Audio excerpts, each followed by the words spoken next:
Welcome to the Marketing Mentor Podcast with Ilise Benun, founder of marketing-mentor.com and author of 7 books, including The Creative Professional's Guide to Money. Since 2008, Ilise has been interviewing her clients and other successful professional creatives who are doing what it takes to stop the feast or famine syndrome, get better clients, and command the fees they deserve, and sharing the nuts and bolts of what they've learned so you can do it too. You can find more at marketing-mentor.com. And now, here's Ilise Benun.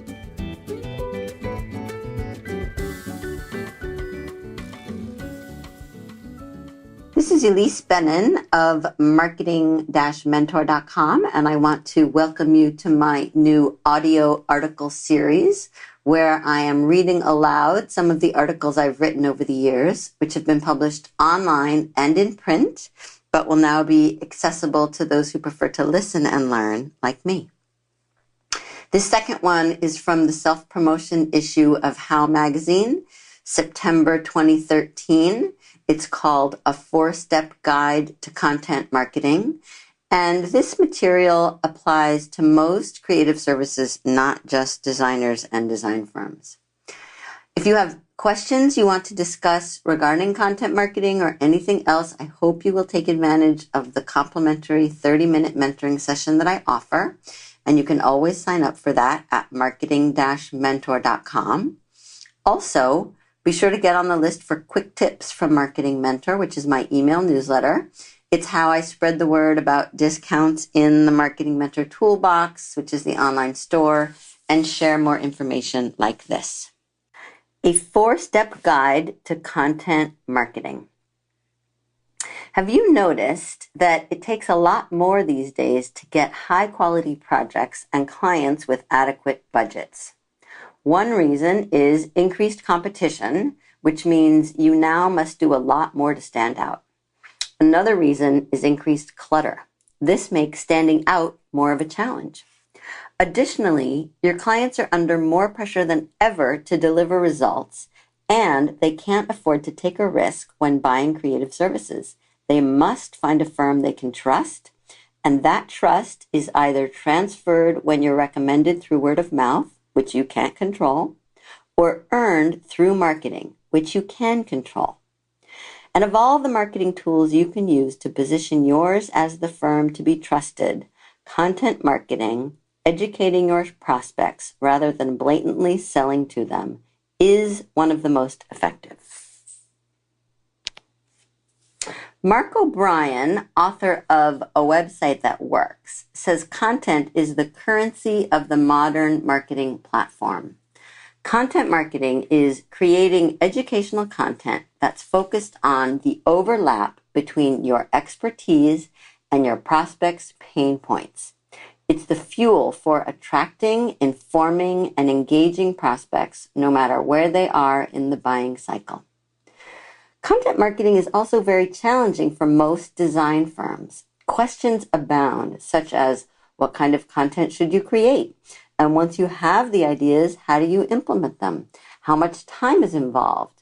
Do designers have to morph into writers to do content marketing? And what kind of results can be realistically expected from all this effort? You need 2 things to get started with content marketing: one voice and clear positioning.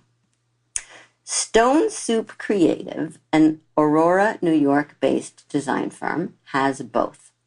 Principal Julia Reich is the voice and face of her small firm, and she's the one any client or prospect can identify as the trusted expert.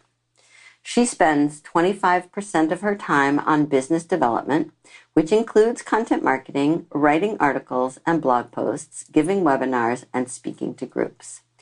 As for positioning, it manifests throughout Stone Soup Creative's marketing in multiple overlapping messages, radiating out from the tagline on the homepage, design and branding for nonprofits. The positioning is neither profound nor edgy. It doesn't need to be. It just needs to be clear. Step 1, develop quality ideas. When considering whether to do content marketing, you may be thinking, what could I possibly have to say that anyone would want to hear? The truth is, you don't know what you know. The expertise that you take for granted, the knowledge you use every day to do your work, is exactly what your best prospects need. All you have to do is extract it from your mind in the form of topic ideas. Who are you talking to, and what do they need to hear? You'll be surprised how easy it is to generate ideas for your content once you clarify your positioning. That was the case for Reich. She was already keeping a running list of ideas for her occasional email newsletter. That list came in handy when she met Kivi LaRue Miller, a consultant who does marketing communications for nonprofits. LaRue Miller just happened to be looking for someone with a design background to be a guest blogger on her website, nonprofitmarketingguide.com. Reich sent her list of ideas to LaRue Miller, who chose 3 for Reich to flesh out into blog posts. How to hire a freelance designer or design firm. Is our logo effective? 10 tips to evaluate logo effectiveness. And when is the right time to consider rebranding? Where can your ideas come from? Here are just a few potential sources. 1. Listen to your own complaints. Have a venting session with your staff.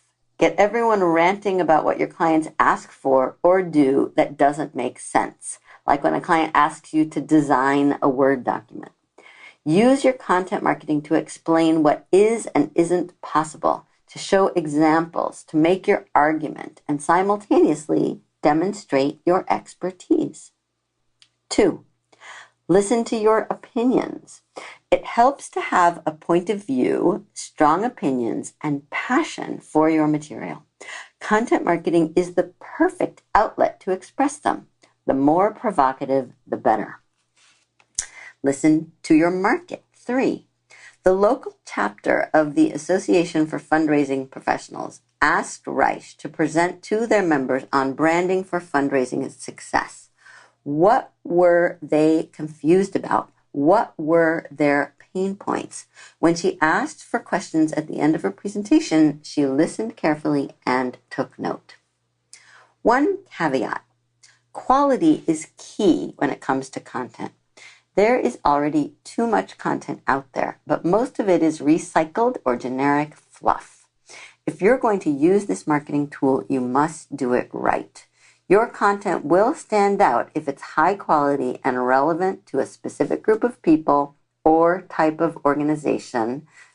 That means your target market. The narrower, the better. If your goal is to be perceived as an expert, you should create original material. If you're simply trying to position your services clearly, you can curate content, which means disseminate other people's material with credit, of course. Step 2, determine the formats. Once you've got the material, start by using the basic content marketing tools to disseminate it. Email newsletters, blog posts, and case studies in that order. Email is a very effective way to launch into content marketing because it allows you to push your content out to the people you want to reach, assuming you've been collecting their email addresses. Like Stone Soup Creative, you may have already taken a step in that direction by publishing an issue or 2 of an email newsletter, but dropped it when you got busy. Use that foundation and go back and build on it. Connect your content marketing tools to save yourself time and effort. Once you're regularly sending a newsletter, add a blog to your website and use it to elaborate on the ideas from your newsletter, thereby also driving traffic to your site. Then, produce a quarterly case study focusing on projects that you've completed, especially the types you want to do more of. Case studies are ideal for content marketing because they demonstrate your expertise in a way a prospect can relate to, allowing them to see exactly how you could help them too. Beyond these basic content marketing tools, you should also consider podcasting. Everyone loves to listen, and it's simple and inexpensive. White papers, which are especially good for markets accustomed to technical information. Videos, they're all the rage and easy to do inexpensively. Beware, however, of the potential for low quality that could easily damage your positioning. Surveys and original research, always good fodder for content, but labor intensive and probably not necessary since there's existing research on almost any topic. And events, although also labor intensive, if you do them well, they can yield high marketing value because they get your prospects in a room with you. To decide which formats to use, ask yourself which platforms or outlets are best for sharing your business story. If you don't know, ask your clients and prospects. How do they like to consume information? What formats are they accustomed to? There's no magic formula. In reality, the choice of format tends to happen organically and in response to opportunities that come your way, especially if you are prepared for them, as Reich was. She began her content marketing with an email newsletter, then started writing articles and blog posts when she was asked to be a guest blogger. From there, she developed the written material into webinars and speaking engagements when asked to present to a local group. And to develop her speaking skills, Reich joined Toastmasters International, an organization that teaches public speaking and leadership skills through a worldwide network of meetings. She takes each new article to her local Toastmasters group and turns it into a presentation. With that system and support in place, she can repurpose all written text into presentations so the content isn't just used once. Step 3, find the right people. The easy part is creating the content. The challenge is getting in front of the right people. This can be done in many ways. Most people just spray it out on social media platforms and hope it goes viral.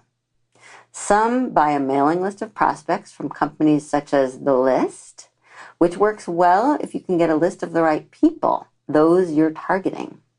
One less expensive but slower strategy is to build on the efforts of others.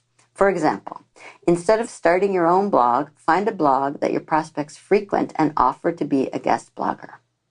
Or research events that your prospects will be attending and offer to be a guest speaker. In fact, sometimes it makes sense to find the venues first and then create the material. Reich saved a lot of time and effort by connecting with LaRue Miller, who had already developed the market Reich was looking to reach. Plus, the consultant knew the audience well, including what they needed to learn about, and could provide a platform for Reich to reach them. Can you find a consultant to provide that type of platform for you? You need to be ready for this type of opportunity. Otherwise, you may not even notice it. Reich developed a packet to send to anyone looking for the type of content she creates. The packet includes her topics, biography, and a list of previous publications and presentations, which demonstrates her seriousness as a thought leader, thereby engendering trust in those who are in a position to present her to her market. And it works. In 2012, Reich noticed a call for bloggers on a nonprofit website, so she tailored her packet and sent it off to the editor, who liked what he saw and asked her to write an article about 2012 communication trends. Reich didn't know the trends off the top of her head, so she did a survey via email and compiled the responses. The organization made a big deal out of the article, featuring it in their email newsletter more than once. You never know what's going to happen, Reich says. Those things go viral and become larger. But none of it could have happened if she hadn't had her content marketing in place and her materials, ideas, and credentials ready to send. Step 4, capitalize on results. As with any marketing effort, it's important to have realistic expectations regarding the results of content marketing. Your email newsletter isn't likely to land in the inbox of a prospect with a $50,000 project on their desk with your name on it. It could happen, but don't count on it. What is realistic and quite possible if you invest time and effort in content marketing is to raise your visibility as an expert in front of the people you want to reach. As they become familiar with you and your expertise, trust will develop, and they'll start to reach out to you with projects. For example, one article that Reich wrote about infographics took on a life of its own and brought in at least one project she can track directly to her content marketing. Here's what else she garnered that you could too. Projects. Reich got 2 logo projects directly from a webinar called Help My Logo Sucks. One client loved the logo so much they created a video about it and posted it on their site, where Reich also shared on social media. Content spawns more content. Target audience mailing list. Although Reich wasn't paid to provide the content, she negotiated for access to Miller's mailing list of several thousand nonprofits, which are her prospects, who now receive her email newsletter and like it. Quote, I get a response from her audience, a large and loyal following, unquote, Reich says. Fame. Quote, I have become known as a bit of an infographics guru, or at least the go-to person for infographics for nonprofits, unquote, Reich says. And more exposure. Because content marketing machines are hungry beasts. They need to be fed constantly. Reich can and does repurpose her content in other places. If I write a blog post, it gets picked up by aggregator sites, which feature them with credit, giving us exposure to a whole new audience. Although it's cumulative and often indirect, if you do content marketing right and keep at it, there is no doubt it brings tangible results in the form of higher quality projects and better clients. Now that's the end of the article, but I have a little sidebar here called A Simple Content Marketing Plan. All you need is one big idea per quarter, out of which you derive your entire content strategy. Here's what you need to produce over 3 months. 1 white paper. Choose a topic of substantial relevance to your market. 3 monthly email newsletters. Break up the white paper into 3 main ideas and turn each into a newsletter. 12 weekly blog posts. Take each newsletter and break it up into 3 to 4 smaller ideas for a weekly post, and 60 daily tweets. Take each blog post and chop the material up even further into 140 character bites for a daily tweet or more. And just as a little plug, I've been doing this for design firms, and I have examples if you'd like to see them. So email me at elise@marketing-mentor.com. So thank you. This has been a production of audio articles from marketing-mentor.com. You can find more on iTunes, as well as the Marketing Mentor podcast stream of interviews with creative professionals sharing their best practices, tips, and tricks. You can find it all in the resources section on marketing-mentor.com. Thank you, and I will be back again with you soon. Thanks for listening. Now go try out what you've learned. If you like what you hear, you can go to marketing-mentor.com and sign up for Elise's quick tips from Marketing Mentor and her free 30-minute mentoring session to get your burning questions answered. Check out what's on sale in the Marketing Mentor shop, like the Pick a Niche Kit, proposal bundles for designers and copywriters, and the 30 Minutes a Day marketing plan. Elise is also the host of the How Design Live podcast, a programming partner for How Design Live, the largest design conference, and you can learn all about that at howdesignlive.com. Until next time.